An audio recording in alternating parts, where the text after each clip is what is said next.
sommes heureux d'étudier ici de grands sujets. Vous allez voir, le sujet que l'on va traiter est sans doute un des grands sujets politiques du moment à Sontexpo et sur le plateau TV de FHP Direct. Et nous recevons pour ce faire Didier Bazocchi. Didier Bazocchi, vous êtes je peux vous présenter comme cela, vous êtes un assureur et un mutualiste.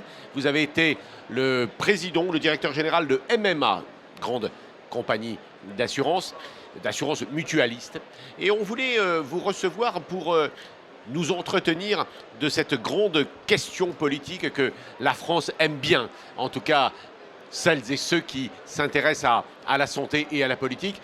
Qu'en est-il en réalité? Quelle bonne solution entre dans ce débat AMO-AMC? C'est-à-dire, est-ce que l'on peut imaginer demain, notamment nous sommes à quelques semaines de ces élections présidentielles, qui sont des élections importantes pour le pays, pour la démocratie, pour la République, de se demander est-ce que ce débat, comment va s'articuler ce débat? Est-ce que c'est un débat, comme je le disais, que les Français aiment bien, mais dont on ne sortira pas? Quel est votre sentiment?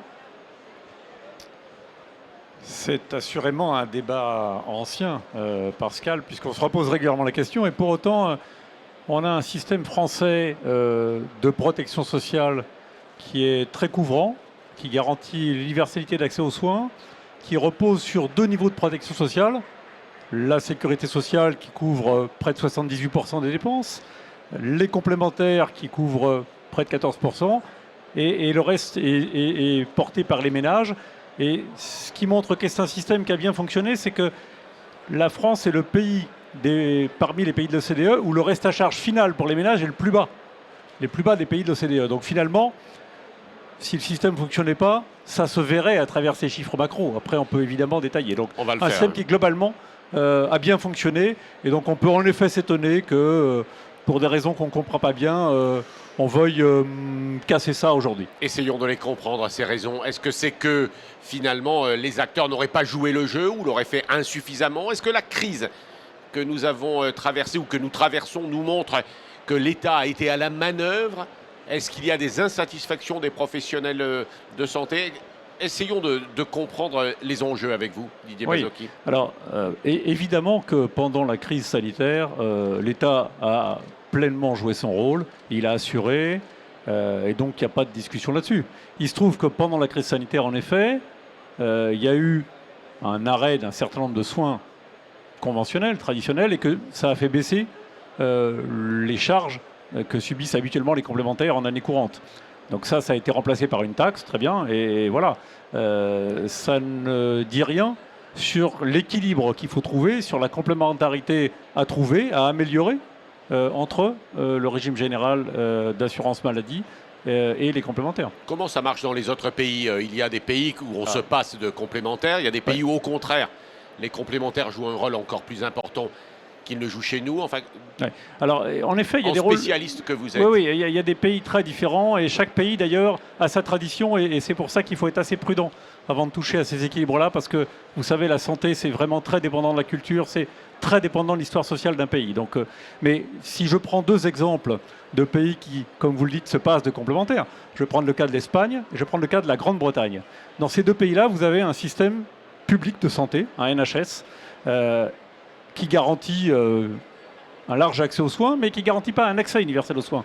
Parce qu'un système public est toujours rationné par nature, il n'a pas de ressources infinies.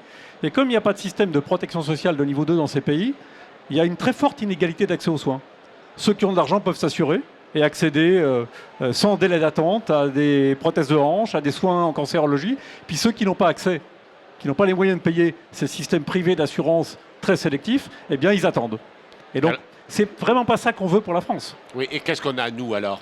Eh bien, nous, on a un système, précisément, où vous avez une sécurité sociale qui garantit l'universalité, qui est fortement redistributive, puisque la cotisation est proportionnelle aux revenus. Donc, il y a un système de solidarité à la fois entre bien portants et malades, mais aussi entre riches et pauvres. Ça, c'est très bien. Et puis, vous avez un deuxième niveau, quand la sécurité sociale n'intervient pas, quand on juge que le panier de soins publics n'a pas à être impliqué, vous avez un deuxième niveau qui permet de mutualiser du risque pour 96% des Français, tous les adhérents à une complémentaire santé.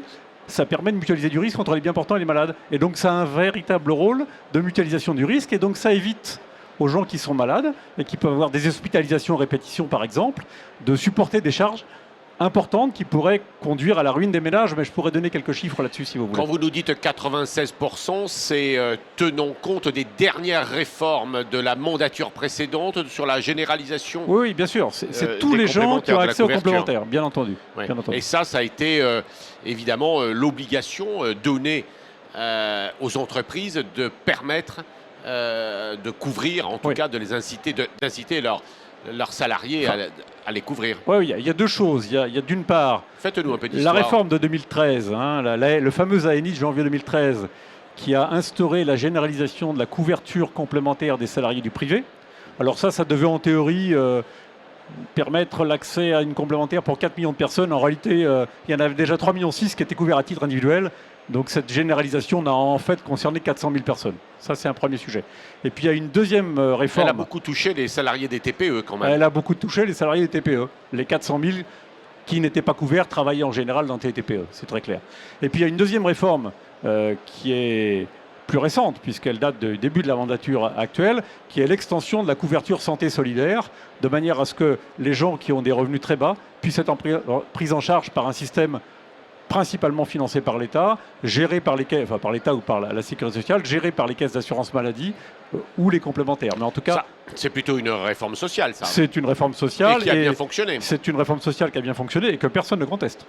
Oui, mais alors qui peut-être à ce moment-là réveille les décideurs en se disant finalement on pourrait tout gérer, on pourrait se passer de complémentaires. C'est-à-dire à la fois de mutuelles et à la fois. C'est un peu technique, mais il faut expliquer pourquoi c'est une mauvaise idée. Selon vous. Si c'était selon moi, ce ne serait pas très grave. Il se trouve que c'est une mauvaise idée pour les ménages. Je vais essayer d'expliquer pourquoi en quelques mots. En cas d'hospitalisation, par exemple, la Sécu paye la majeure partie des frais. Simplement, il y a un certain nombre de frais qui ne sont pas couverts par la Sécu. Vous avez évidemment les frais de séjour, le ticket modérateur pour faire court, et ça, à la limite, ça pourrait être transféré à la Sécu. Ça représente à peu près 1,5 milliard d'euros. C'est pas énorme face au budget de l'ensemble. Mais vous avez de la chambre particulière. Ça représente 3 milliards d'euros. Vous avez du forfait journalier. Ça doit représenter 1,5 milliard. Et vous avez des honoraires médicaux. Alors, une partie de ces honoraires médicaux sont couverts par la Sécu au titre de la base de remboursement. Mais il y a aussi des dépassements d'honoraires. Si on casse tout ça, il n'y aura plus de complémentaires pour financer de la chambre particulière, pour financer des dépassements d'honoraires. Et donc, il y aura deux effets. Il y aura d'une part une absence de libre choix du patient, puisqu'il sera obligé d'aller dans des établissements sans chambre particulière, sans dépassement d'honoraires. Et donc ça deviendra très sélectif. Et vous voyez s'installer la médecine à deux vitesses. Et ça a un deuxième effet, c'est que aujourd'hui, ce risque de chambre particulière, en cas d'hospitalisation et notamment longue, il est absorbé par la mutualité du risque, il est absorbé par ceux qui ne sont pas malades. Demain, il ne sera plus absorbé. Et donc pour certains ménages, ça pourrait être plusieurs milliers d'euros par an qui seront à leur charge, rien que sur la chambre particulière ou les dépassements d'honoraires. Donc vous voyez que ça génère, dès lors qu'il n'y a plus de système de mutualisation du risque par une complémentaire, vous avez un risque de ruine pour certains ménages en cas d'hospitalisation pour faire face à tout ce qui ne sera pas pris en charge par la Sécu. Et la Sécu ne peut pas tout prendre. Sauf si la Sécu améliore ses prestations. Oui, mais ce n'est pas infini. Aujourd'hui, les prestations versées par les complémentaires, c'est 30 milliards d'euros. 30 milliards d'euros. Sur ces 30 milliards d'euros, il y en a à peu près la moitié qui relève du ticket modérateur. Donc ce que la Sécu pourrait elle-même rembourser. Et puis, il y a l'autre moitié, 15 milliards d'euros, qui relève de choses qui ne sont pas prises en charge par la Sécu ou qui ne peuvent pas l'être. Des suppléments d'honoraires, de la chambre particulière, du forfait journalier qui pourrait être pris à la limite, mais ça c'est le plus simple. De l'optique, du dentaire en dehors du 100%, de l'audio en dehors du 100%, etc. Toutes ces choses-là, si vous créez une Sécu dite à 100%, mais qui n'en est pas à 100%, vous le faites disparaître, parce que les complémentaires n'ont plus de modèle économique pour exister dans ce cas-là. S'il reste plus que 5 ou 10 milliards d'euros de prestations pour les complémentaires, elles disparaissent, et dans ce cas-là, les ménages les prennent en direct. Autrement dit, vous avez aujourd'hui un reste à charge pour les ménages en France qui est de l'ordre de 15 milliards d'euros. Eh bien, en l'absence de complémentaires, et avec une grande Sécu, il passerait à 25 milliards d'euros. Donc vous augmentez, pour les ménages individuellement, concrètement, le poids de leur charge, et surtout, vous l'augmentez pour ceux qui sont malades. Donc c'est extrêmement dangereux au plan social, me semble-t-il, et c'est pour ça que je vous dis que ce n'est pas, pour moi, qui suis d'ailleurs un ancien assureur, donc je suis très libre de parole sur le sujet. C'est pour les ménages que c'est dangereux, ce genre de situation. Il est normal que vous défendez ce à quoi vous croyez. Pour autant, C'est vrai. Effectivement, on voit bien quelques mouvements généraux, globaux sur le long terme. Le paritarisme, effectivement, la cogestion du système de santé, en tout cas de protection sociale, de la sécurité sociale, c'est vrai qu'il est remis en cause. C'est aujourd'hui l'État, directement, vous êtes d'accord? Pour autant, je voulais m'attacher à vous poser la question sur le 100% santé. On le voit sur les audioprothèses, on le voit sur l'optique, on le voit sur le dentaire, et on voit que dans une certaine mesure, ça marche. Bien sûr. Ouais, et ça fonctionne. Et à ce moment-là, ça fonctionne quasiment sans les assurances et sans les mutuelles. Vous êtes d'accord? Ça ne fonctionne pas sans les assurances et les mutuelles, parce que ce sont les assurances et les mutuelles qui payent, au passage. Les dépassements. Une grande partie. Non, pas que les dépassements. Enfin, qui payent une partie, qui payent le ticket modérateur et tout ce qui est au-delà. Bon. Donc, oui. bien sûr que le 100% santé a été un progrès. Il y a une obligation de l'État oui. de rentrer dans cette logique-là. Enfin, il y a une obligation faite par l'État complémentaire de rentrer dans cette logique-là. Bon, pas une obligation de l'État, si vous pouvez me permettre. Mais faite à l'État. En audioprothèse et en dentaire, ça a été un net progrès. Il faut le dire, très clairement. Il y avait du renoncement d'accès aux soins en raison du coût de la prothèse et du coût de l'audioprothèse. En optique, on savait déjà faire du 100% santé dans nos réseaux de santé. Donc en optique, franchement, ça n'avait pas d'utilité, mais c'est pas grave. Et d'ailleurs, on voit bien qu'en optique, ça marche pas très bien.